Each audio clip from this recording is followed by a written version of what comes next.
Hello साथियों, आज हम घरेलू हिंसा डीबी एक्ट 2005 के बारे में चर्चा करने जा रहे हैं, जो सुप्रीम कोर्ट का एक निर्णय आया है उसके संबंध में। साथियों, एक ऐसी महिला की कहानी है, आपको भी सुन के दुख होगा कि ना तो उसको पति का सुख मिला ना ही ससुराल का। जिसकी शादी ही एक महीने बाद ही पति चल बसे, उसने कितना लंबा संघर्ष झेला होगा वो तो वही जानती है। तो उसी महिला के बारे में हम आपको बताने जा रहे हैं। वो महिला है प्रभा देवी। प्रभा देवी वर्सेस कमलेश देवी केस है, जिसकी अपील संख्या है 511 वर्ष 2022, जिसमें निर्णय हुआ है 12 मई 2022 को। निर्णय कब हुआ है? 12 मई 2022 को। अब थोड़ा सा हम बैक में जाते हैं, नजर डालते हैं कि मैटर है क्या। तो मैटर ये है कि जो अपीलार्थी है प्रभा देवी, उसकी शादी हुई 18/6/2005। देखिए दोस्तों, शादी कब हो रही? 18/6/2005। और पति की डेथ कब हो रही है? 15/7/2005, यानी एक महीने बाद ही पति की डेथ हो गई। शादी के एक महीने में 3 दिन कम थे और पति की डेथ हो गई। और डेथ कैसे हो रही है? एक्सीडेंट से। अल्टो कार, जो अल्टो कार अपीलार्थी यानी प्रभा देवी के पिता ने दी थी शादी में, उसी से एक्सीडेंट होता है और उसके पति की डेथ हो जाती है। जब पति की डेथ होती है उस टाइम में उसकी पत्नी जो प्रभा देवी है गर्भवती थी। क्या थी? गर्भवती थी। पति की मृत्यु के बाद, पति की मृत्यु होती है, उसके बाद 13वीं होती है। 13वीं के बाद जो लड़की है, जो पत्नी है मृतक की, वह अपने पिता के घर दिल्ली आ जाती है, दिल्ली में रहने लगती है। दिल्ली में रहने के बाद वहीं दिल्ली में ही उसको एक बेटी होती है, बेटी का जन्म देती है, पुत्री का, 30/6/2006 को। कब जन्म होता है? 30/6/2006 को। उसके बाद प्रभा देवी हैं अपनी बच्ची के साथ देहरादून आ जाती हैं और देहरादून में अपना जॉब करने लगती हैं शिक्षिका की, और अपने बच्ची और अपना खुद का पालन पोषण करने लगती हैं। इसी दौरान प्रभा देवी ने अपनी ससुराल से अपना हक मांगा, अपना स्त्रीधन मांगा, और उसके लिए उसने देहरादून से एक नोटिस भेजा। जब नोटिस कब भेजा? 22/11/2006 को। देखिए दोस्तों, नोटिस भेजा, अपीलार्थी ने अपना स्त्रीधन मांगा और नोटिस भेजा 22/11/2006 को। किसको भेजा? अपनी सास व नातेदारों को। उसके बाद जब कोई जवाब नहीं मिलता है तो अपीलार्थी ने पुनः डीबी एक्ट की धारा 12 के तहत नोटिस भेजा, कोर्ट में आवेदन लगाया, देहरादून की कोर्ट में आवेदन लगाया, और आवेदन लगाने के बाद कोर्ट से सास और नातेदारों से स्त्रीधन प्राप्त करने के लिए आवेदन 12 के तहत किया। उसके बाद होता क्या है साथियों, सेशन कोर्ट में सुनवाई हुई। सुनवाई के बाद जो सास है कमलेश देवी व अन्य, इनने जो डिसीजन 12/5/2011 को हुआ, आदेश दिनांक 12/5/2011 का जो फैसला देहरादून कोर्ट मतलब जेएमएफसी कोर्ट ने जो फैसला किया था, उसकी अपील की, और 11/7/2014 को सेशन कोर्ट ने वो आदेश निरस्त कर दिया, जो कि प्रभा देवी के पक्ष में था। उसको किसने निरस्त कर दिया? सेशन कोर्ट ने निरस्त कर दिया, जो कि 12/5/2011 के द्वारा आवेदन अनुज्ञात किया गया। किंतु कमलेश देवी की अपील पर अतिरिक्त जिला एवं सत्र न्यायाधीश ने निर्णय दिनांक 11/7/2014 के द्वारा मजिस्ट्रेट का आदेश निरस्त कर दिया। उसके बाद पीड़िता प्रभा देवी ने हाईकोर्ट की शरण ली।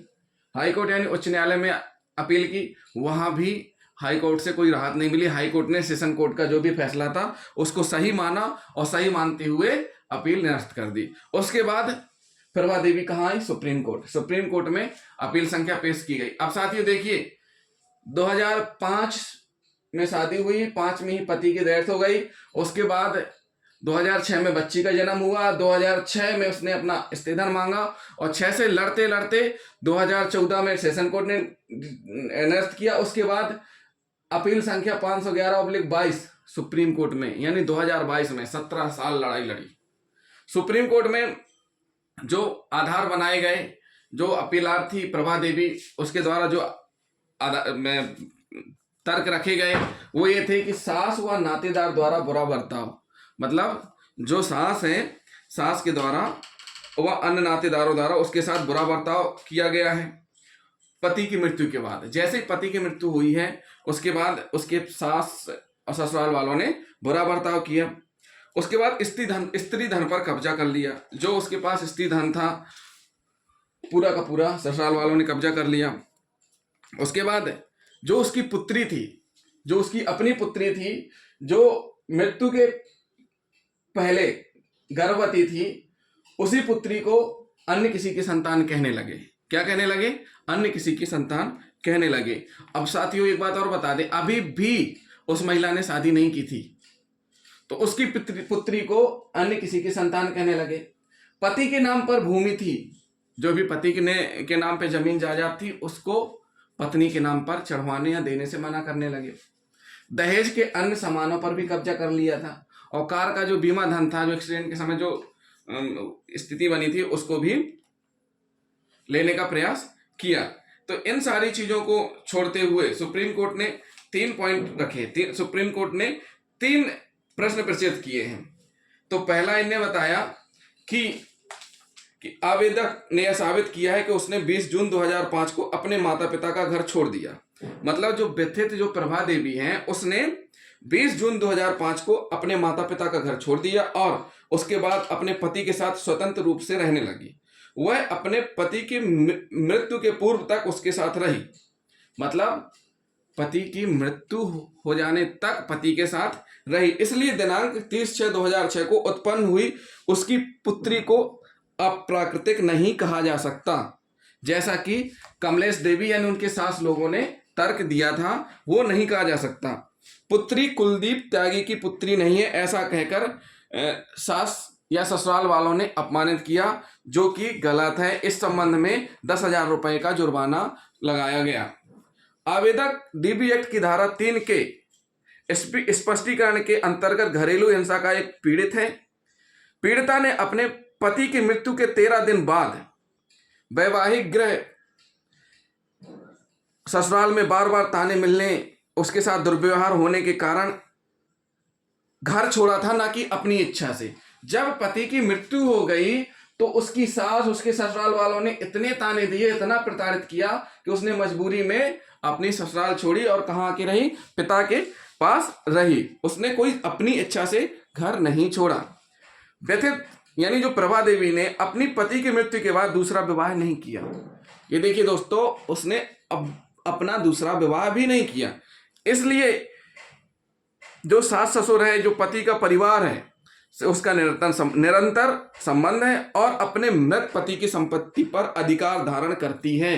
क्यों? क्योंकि उसने शादी भी नहीं की। सुप्रीम कोर्ट ने कहा है कि उसकी ससुराल या उसके ससुराल वाला और पति के परिवार से उसका संबंध है और मृत पति के संपत्ति पर अधिकार धारण करती है। इसलिए वह धारा 19 के अंतर्गत निवास का उपचार प्राप्त करने का हकदार है। मतलब डीबी एक्ट की धारा जो 19 है, उसके तहत उसको निवास में रहने या निवास प्राप्त करने का हक है। निवास की वही सुविधा प्राप्त करने का हकदार है, जैसा कि उसका पति अपने जीवन काल में करता था। यानी कि जैसा उसका पति अपने जीवन काल में जिस तरीके से रहता था, रखता था, उसको भी उतना ही हक है।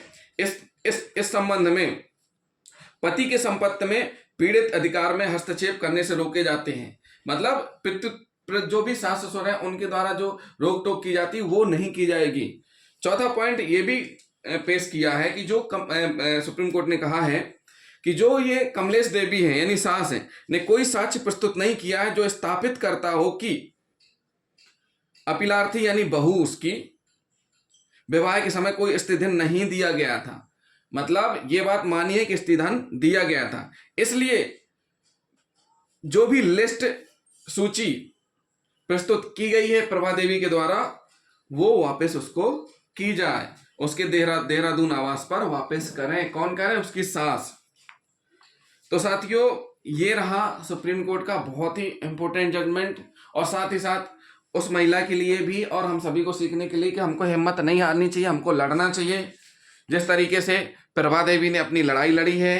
तो साथियों, जिन साथियों ने हमारा चैनल अभी तक सब्सक्राइब नहीं किया है, तो सबसे पहले हमारा चैनल सब्सक्राइब कर लें। तो इसमें यही बात है कि अगर कोई भी घरेलू हिंसा की शिकार महिला है, अपनी मर्जी से पति का घर नहीं छोड़ रही है, उसको प्रताड़ित किया जा रहा है, उसके साथ हिंसा की जा रही है, मजबूरी में वो घर छोड़ने को मजबूर हो रही है, ऐसी स्थिति में उसका हक बनता है वो सारी चीज़ें प्राप्त करने का, वो सारी चीज़ें सुख सुविधाएं या भरण पोषण प्राप्त करने का, जैसा कि उसके पति के जीवित के समय में था, और साथ ही साथ अपना स्त्रीधन भी प्राप्त करने का।